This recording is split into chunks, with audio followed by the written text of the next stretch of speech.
श्री स्वामी समर्थ. मी Radhika बच्चाओ lifestyle या चॅनलमध्ये तुमचं खूप खूप मनापासून स्वागत आहे. तर आजचा व्हिडिओ बघा आपला किचनपासून स्टार्ट झालेला आहे. तर त्याचं कारण असं की आज मला पूर्ण म्हणजे पूर्ण किचन बघू शकताय तुम्ही. पूर्णच किचन मला आज क्लीन करून घ्यायचं आहे. तर हे जे काही आहे बघा असं काही पूर्ण जे माझं भांड्यांचं रॅक वगैरे आहे तर हे बघा ते पितळाची वगैरे भांडीसुद्धा खूप खराब झालेली आहेत. त्यानंतर हा अख्खा रॅक असं काही काही वस्तू कुठं कुठं झालेलं आहे भरपूरसं. आणि किराणा वगैरे पण भाजीला वगैरे मी काल गेले होते सर्वच आता मला नीट करायचं आहे. म्हटलं चला आता किराणा पण आणलेला असं आहे. तर महिन्याच्या सुरुवातीला जसं आपलं रुटीन असतं त्याप्रमाणे मी भरून घेतलेलं आहे. आणि म्हटलं डबे वगैरे पण खाली झालेले असतात त्या सर्व आवरून घेतो. आज आहे तसा पसारा मी तुम्हाला दाखवते का. याचं कारण असं की मला सर्व आवरून घ्यायचं होतं. इथे सुद्धा बघा हे किराणा वगैरे करून आणलेली गोणी आहे पण मी भरलेलं काहीच नाही आहे. आणि चला तर आज बघू शकता तुम्ही. सॉरी जरा पसारा आज भरपूर आहे पण तुम्हाला दाखवायचं होतं म्हणून हे सुरुवातीला असं दाखवून दिलं मी. तर आज मला पूर्ण दिवस जाणार आहे आणि त्याचं कारण असं आहे की आज संक्रांतीमुळे जवळच आलेली संक्रांत. तर म्हटलं आधी घरातली साफसफाई करावी नाही का, हळदी कुंकू वगैरे करायचं असतं त्यानिमित्ताने. आणि घरातली साफसफाई होऊन जाते. आणि आमच्या बॅक साईडला जे काम चालू होतं ते सुद्धा आता कंप्लीट होत आलेलं आहे. तर धूळ कमी झालेली आहे. म्हटलं चला आज सर्व डब्यांचं मी आता काढून घेणार आहे. त्याच्या आतमध्ये जे असेल नसेल ते क्लीन करून वगैरे आज सर्वच तुम्हाला दिसेल. चला तर सुरुवात करू कामाला. ही रोजची साफसफाई किचनमधली नाही तर 1 ते 2 महिन्यापूर्वी एकदा जेव्हा आपण पूर्ण आवरावरी करतो ना ती आज तुम्हाला मी दाखवणार आहे बघा. संक्रांत येणारच होती म्हणून म्हटलं सणाआधी थोडीशी क्लिनिंग करावी आणि आपला व्हिडिओ थोडासा शेअर करावे जेणेकरून ज्या माझ्यासारख्याच ताई आहेत त्यांनासुद्धा थोडंसं काम करण्याची बघा एक वेगळा उत्साह येतो असं काही बघितल्यानंतर. तर चला मी शेअर करते. तर सगळ्यात अगोदर मी ना जी डेलीची क्लिनिंग होती ती सोडून आज दुसऱ्याच कामाला लागली होती. तुम्हाला दिसतच असेल. तर सगळ्यात आधी मी कपाटातली जी भांडी होती सर्व बाहेर काढून घेतलेली होती जेणेकरून सर्व जी कधी आपण वापरत वगैरे नाही ती भांडी सर्व काढतो. कधी पाहुणे आले की वापरतो किंवा सणाला. बाकी वेळ कपाटात ते शांतपणे असतात बघा भांडी आणि त्यांनाही स्वच्छतेची गरज असतेच. तर मग त्यासाठी मी इथे सर्वच माझी जी काही भांडी होती ती काढून घेतलेली होती. आधी वरच्या साईडला क्लीन केलेलं होतं जळ जी भांडी होती मोठी ते पातेले वगैरे मोठे मोठे. आणि त्यानंतर सर्व त्याच्यावर हलकासा असं कापडाने हातसुद्धा मारलेला होता म्हणजे पुसून घेतलेलं होतं वरची घाण. त्यानंतर डीप क्लिनिंगसुद्धा ओल्या कापडाने मी करणार होती. आणि आज मी ते पाण्याने स्वच्छ न धुता स्वच्छ ड्राय क्लीन करणार आहे. तर हो, ड्राय क्लीन म्हणजेच असं म्हणते की मी फक्त कापडाने ओल्या कापडाने डबे वगैरे पुसून घेणार होती. कारण झालं असं की बाहेर गॅलरीमध्ये मला डबे ठेवायला आज जागा नाही आहे कारण की आमच्या मागच्या साईडलाच कंस्ट्रक्शनचं काम चालू असल्यामुळे सारखी धूळ येते. मग धुतलेल्या डब्यांना तर पूर्णपणे ऊन हवं असेलच म्हणजे लागतंच ना. आणि तेव्हाच ते कोरडे होतात. नाही तर मग तसंच धान्य भरलं तर मग ते बुरशी लागते पुन्हा कीड वगैरे लागतं. म्हणून म्हटलं चला असो पण साफसफाई तर सणाच्या निमित्त करायचीच होती म्हणून असं बघा घरच्या घरी मी हे थोडंसं लिक्विड बनवून घेतलं. पाणी त्याच्यामध्ये थोडेसे लिक्विड वगैरे टाकले आणि हे सर्व फरचे जे होते बघू शकता तुम्ही असे थोडेसे डाग वगैरे झालेले होते ते आता पुसून घेत आहे. त्यानंतर ते सर्व आता बारीक असं व्यवस्थित आधी कोरड्या कापडाने क्लीन केलेलं होतं. त्याच्यानंतर इथं ओल्या कापडाने मी पूर्ण असं वरती चढून पुसून घेणार होते. जिथपर्यंत माझा हात जात नव्हता मी काहीतरी ॲडजस्टमेंट करून वरती चढलेली होती आणि सर्व करून घेत होती. ही भांडी आपण काही रोज धुत नाही. परत 1 ते 2 महिन्यातून नीट पुसून हवेत ठेवून ड्राय क्लीन करून घेतो. असं काहीतरी जर केलं ना की तेवढंच एक मनाला समाधान येते. यामुळे धूळ जाते आणि वासही येत नाही ना त्या भांड्यांचा नेहमी म्हणजे जास्त क्लीन करायची गरज नाही. त्यानंतर जे माझे वरच्यावर जे भांडे होते ज्यांना एवढं जास्त कोरडं करण्याची गरज नसते जे की पातेली वगैरे डब्यांना कसं पूर्ण ऊन लागतं कडक. तर मी त्यांना पुसून घेणार होते बाहेरून. आणि ही जी अशी पातेली वगैरे होती जे बारीक किरकोळ भांडी होती ज्यांना असं नॉर्मल आहे पण पाणी जरी निथळलं तरी क्लीन होऊ शकतात. त्यांना काही आपण भरत नाही म्हणजे त्या भांड्यांमध्ये जास्त काही. ते भांडे मी फक्त पाण्याने स्वच्छ करून घेतलेले. आणि जागा बाहेर आता गॅलरीत तर मला ऑप्शनच नव्हता आज. त्यासाठी मी किचन ओट्यावर जसे उलटी पाणी ते निथळायला ठेवलेलं होतं. आणि मी भांडी ही पुसून पुसून वगैरे ठेवलेली होती. हे बघू शकता तुम्ही सर्वेकडे भांडी आता धुवून पूर्ण घरभर भांडी उलटी करून ठेवलेली होती मी. आणि नंतर आता फक्त डब्यांकडे येणार होती कारण की काय ना डबे मला आता फक्त रिकामे करून घ्यायचे होते. तर त्यासाठी सुद्धा मी काय केलं वरचं तर क्लिनिंग झालं होतं घासून ठेवलं. त्याआधी घासून घेतलं कारण त्याला ते पाणी वगैरे निथळलं गेलं पाहिजे होतं पातेल्यांचं. म्हटलं तोपर्यंत जर नंतर डब्यांचं आवरावरी केली ना तर वेळही वाचेल आणि तोपर्यंत ते पाणी निथळेल तोवर हे डब्यांचं सर्व पुसून होईल वस्तू जे आहे. कारण की एकदाचे डबे काढले की भरपूर त्याच्यात सामान असतं आणि कुठंतरी एका वेळेला बघा डोकं चालेल असं होतं, याच्यातलं त्याच्यातल्या याच्यात प्रत्येक स्त्री करतच असते. तर म्हटलं वेळ भरपूर जातो, हे नेहमीचंच आहे माझं. डबे काढले की भरपूरसा वेळ त्याच्यातच गुंततो. त्यासाठी मी आधी ते भांडे धुवून घेतले, म्हणजे हे काम करता करता माझे ते डबे, ते जे भांडी आहे धुतलेली ती कोरडी होऊन जातील. आणि त्यानंतर बघा सर्व डाळ तांदूळ साखर जे काही नवीन किराणा वगैरे भरलं जातं ते सुद्धा मी आता काढून घेणार होते, भरून घेणार होती. जे आधीचं होतं थोडंसं इकडचं तिकडे डबे ॲडजस्टमेंटसाठी बघा करावंच लागतं.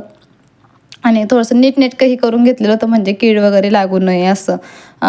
तर इथं मी ना लिक्विडने असं काही पुसून घेणार होते बाहेरूनच. तर हे मी गिफीचं एक लिक्विड यूज करते आणि मला खूप भारी वाटतं, चमक खूप भारी येते त्याच्याने. डेली यूजलाही मी तेच यूज करते, नॉर्मल ही असं काही जास्त भांडे असेल तेव्हा. तर त्याच्यात लिक्विड टाकलेलं होतं, थोडंसं जाळ मीठ टाकलेलं होतं, म्हणजे नाही का भांड्यांना एक चकाकी येते. तुम्ही सुद्धा ही ट्रिक वापरू शकता जाळ मीठ टाकून. असं जर तुम्हाला घाई गडबडीत म्हणजे एकाच दिवसात सर्व क्लीन करून घ्यायचं असेल किचन, किंवा एका तासात सुद्धा जर समजा तुमच्याकडे पाहुणे वगैरे न असेल आणि किचनमध्ये धूळ झाली, तर तुम्ही अशी आयडिया आहे त्या जागेवरच हे डबे असे फक्त कॉटनचा कपडा घ्यायचा, तिथे पॉलिस्टर वगैरे न घेता, आणि पुन्हा एकदा कोरड्या कापडाने कॉटनच्याच कापडाने पुसून घ्यायचे. बघा नंतर तुम्हाला दाखवणारच मी डबे पूर्ण असे मस्त चमकलेले होते. भरपूर असं ताकदीने जर पुसले ना तर मग मस्त असे डबे चमकून निघतात, असं वाटतं की घासलेलेच आहे. एवढंच आहे की जी आपण म्हणजे पाण्याने वगैरे धुतो ती क्लिनिंग वेगळी, पण ही ना वरच्यावर क्लिनिंग ही पण गरजेचीच असते, महिन्यातून एकदा तरी ही करावीच. आणि मी अशा पद्धतीने करत असते. डबे कोरडे करून त्यांना ऊन दाखवणं जर नाही झालं ना लवकर तर मग असं. आणि मी इकडे पुण्याला असल्यामुळे काय इथं ऊनच थोडासा प्रॉब्लेमच आहे, ऊन एवढं नसतं शक्य, तर त्यामुळे मग असंच जास्त करून करते. आणि जेव्हा मे महिन्यामध्येच एकदा क्लीन करून घेते व्यवस्थित. त्यानंतर मी इथे थोडेसे ते शेल्फ आधी मी तसेच ठेवलेले होते, पण ते बघितलं तुम्हाला मी दाखवलं होतं ते पाण्याचे डाग वगैरे भांडण्याचे होत होते. म्हटलं चला ह्यावेळेस थोडंसं वेगळं काहीतरी. तर इथं मला वॉलपेपर लावायची इच्छा होती, पण मिस्टर नको म्हटले की नको, थोड्या दिवसात फर्निचरचं करायचंच आहे, मग कशाला उगाच ना तेच खर्च करायचा. म्हटलं ठीक आहे. तर मग मी इथे आता न्यूजपेपरचा यूज करत होती. आणि ही आवराआवरी मी सणाच्या आधीच खूप जणी करतात, त्याचप्रमाणे मी सुद्धा सणाच्या आधी करून घेत होती. कारण घर स्वच्छ असलं की सण साजरा करायला सुद्धा एक मन प्रसन्न असतं. जसं घर स्वच्छ होतं तसं आपलं मन एक हलकं होऊन जातं बघा. तर सगळ्या माझ्या मैत्रिणींना गृहिणींना माहितीच असेल, हे सगळं काम करताना कधी कधी मनाला थकवा येतो. कोणी म्हणतं हे एवढं मोठं काम आहे, पण ज्यांनी केलंय त्यांनाच कळतं यात किती मेहनत असते. नाही तर बघा नॉर्मली आपल्याला घरात ते बोलूनच जातात, अरे एवढं काय मोठं काम केलं तू आज, विशेष काही नाही ना त्याच्यामध्ये असं म्हणतात. पण नाही, आपल्यालाच माहिती घर नीट ठेवणं ही आपली जबाबदारी तर आहेच, पण त्याचा अभिमान आपल्यालाच ठेवायला हवं. कारण की घरातली माणसं मुलं यांना त्याची जाणीव नसते, कारण की आपण ते काम केलेलं आहे, आपल्याला माहिती आपल्याला काय दमछाक झालेली असते. आज आपण हे काम करतो याचा अर्थ आपण स्वतःला एक शिस्त लावतो आहे आणि स्वतः एक जबाबदार आहे, स्वतः खूप स्ट्रॉंग आहे असं आपण स्वतःला समजायचं. त्यातून एक वेगळं समाधान आपल्याला मिळत असतं. तर बघा अशा पद्धतीने माझं सर्व जे डबे वगैरे होते हे सर्व भरून घेणार होती, म्हणजे किराणा पण केलेलाच होता. आणि मी हे दर महिन्याला काम करत असते डबे पुसण्याचं. त्याचं काय नाही, किराणा आणला की लगेच ते तसेच डब्यांमध्ये न टाकता एकदम म्हणजे नाही का थोडीशी डीप क्लिनिंग पण होऊन जाते. डब्यांना जे डाग वगैरे आपण डेली यूज करतो ते काढतो, तर घाई गडबडीत कधीतरी आपले हात तेलकट वगैरे लागलेले असतात, त्यासाठी अशी क्लिनिंग करत होते. आणि इथे बघा माझा मोठा मुलगा सुद्धा माझ्या मदतीला आलेला आहे. तर ही सवय त्याची खूप छान आहे. लहान मुलाला एवढा इंटरेस्ट नाही, पण मोठ्या मुलाला माझ्या आहे, आवड आहे. तो मम्मी काही करत असली तर त्याला येतं, हौस असते त्याला की मी तुला काहीतरी करू. मग कधी तो सांडवून टाकतो, कधी काही नुकसान करतो, पण असो त्याला एक आवड तरी आहे त्या गोष्टीची. आणि इथे कुठेतरी मला अशी खंत वाटत नाही मग की अरे मला मुलगी हवी होती जेणेकरून ती मला मदत केली असती, पण नाही, ती येऊन माझी शिव भासून काढतो. म्हणजे ॲक्च्युअली जी मुलीची जी असतं ते नाही गरज पूर्ण होत, पण असो थोडंफार जे मुली मदत करतात तशाच पद्धतीने. आणि मी त्याच्याशी बोलत बोलत त्याला त्याच्या लक्ष ठेवत काम करत होते. तुम्ही सुद्धा तुमच्या मुलांना असे कामं लावा बघा, म्हणजे लहानपणापासून सवय लागते. आणि जेव्हा एमर्जन्सी आपण आजारी असतो कधीतरी किंवा कुठेतरी जाणार असो, तेव्हा मुलांवर अचानक ही जबाबदारी आल्यावर त्यांच्यावर प्रेशर येत नाही, त्यांना एक सवय असल्यामुळे नाही का भारी असतं. आणि मुलांना पण ही चांगली सवय लागणं गरजेचंच आहे. त्याच्यानंतर बघा मी सर्व डब्यांमधलं भरून घेत होती, कारण की ऑलमोस्ट माझे सर्व डबे पुसून वगैरे कोरड्या कापडाने ओल्या कापडाने पुसून सर्व झालेले होते. आणि अशी क्लिनिंग आहे ना करायला जर तुम्हाला पण आवडत असेल, म्हणजे तुम्ही सुद्धा करतच असाल माहिती आहे, पण तरीसुद्धा जर तुम्हाला आवडत असेल मनापासून, तर तुम्ही मला कमेंटमध्ये सांगा की तुम्ही अशी पद्धतीने क्लिनिंग कोणकोणताही करतं. आणि जर तुम्हाला नसेल आवडत तर नक्कीच माझा व्हिडिओ बघून 1-2 ताई मोटिवेशनल झाल्या असतील तर खूप खूप मनाला मला बरं वाटेल. नक्की मला कमेंटमध्ये सांगा. मी अशा प्रकारचे व्हिडिओ टाकत असते की जेणेकरून स्त्रियांना मोटिवेशनल होईल, किंवा घरातलं माझं जे डेली रुटीन आहे तेच दाखवते बघा, वेगळं काही नाही दाखवत मी. तर जे मी करते तेच तुमच्यासोबत शेअर करते. अगदी साधं सिंपल माझं रुटीन आहे, त्याच पद्धतीने शेअर करते.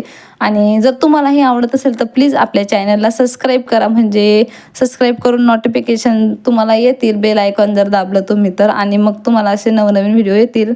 आणि जर तुम्हाला माझे व्हिडिओ आवडत असतील तर प्लीज सबस्क्राईब करा बरं का. आणि चला तर मग अशा पद्धतीने माझी सर्व कामं वगैरे चालू होती.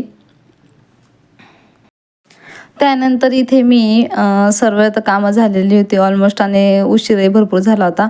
मग सर्व किचन म्हटलं आता चला लावालावी करून घेऊया भांड्यांची. आणि काही व्हिडिओ तुम्हाला याचा नेक्स्ट पार्ट पुढे सुद्धा येणार आहे, कारण की थोडंसं किरकोळसं राहिलेलंही होतं.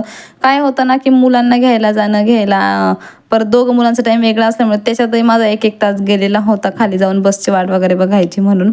तर असो, घरातले कामं करून जर हे सर्व करायचं म्हटलं म्हणजे 2 दिवस तर याला ऑलमोस्ट लागतात पूर्ण किचनला. आणि असं काही मी पूर्ण किचन आवरलेलं होतं. त्याच्यानंतर जेवढी क्लिनिंग झालेली होती भांड्यांची तेवढी सर्व लावून घेतली. इथलं तर सर्वच झालेलं होतं, पण तरी एक्स्ट्रा आहे ते तुम्हाला उद्याच्या व्हिडिओमध्ये दिसणारच आहे. तो सुद्धा पार्ट तुम्ही नक्की बघा, आणि तो पार्ट बघण्यासाठी सबस्क्राईब करावं लागेल चॅनलला. आणि माझा व्हिडिओ आवडला असेल तर कमेंटसुद्धा नक्की करा प्लीज. तर बघा, माझा मुलगा पुन्हा एकदा इथे आला होता मदतीला, आणि इथे त्याचं म्हणणं तर मला इडली पात्र आवडतं तर मला तेच लावू दे. म्हटलं ठीक आहे लाव. तर इथे बघा, नंतर आम्ही थोडंसं जे अजून दुसऱ्या बाजूचं जे माझं रॅक होतं बघा, सुरुवातीला मी दाखवलं स्टीलचं एक छोटीशी मांडणी आहे. त्याच्यामध्ये सुद्धा हे असे किरकोळ डबे वगैरे, म्हणजे मसाल्यांचे वगैरे डबे मी ठेवते. त्यांच्या इथले वस्तू मी न काढता फक्त पुसून वगैरे ठेवलेलं होतं ना. असं बघा बघा तुम्ही, फायनल असं मस्त क्लीन झालेलं होतं. थोडंसं राहिलं ते उद्याच्या व्हिडिओ दाखवते. धन्यवाद.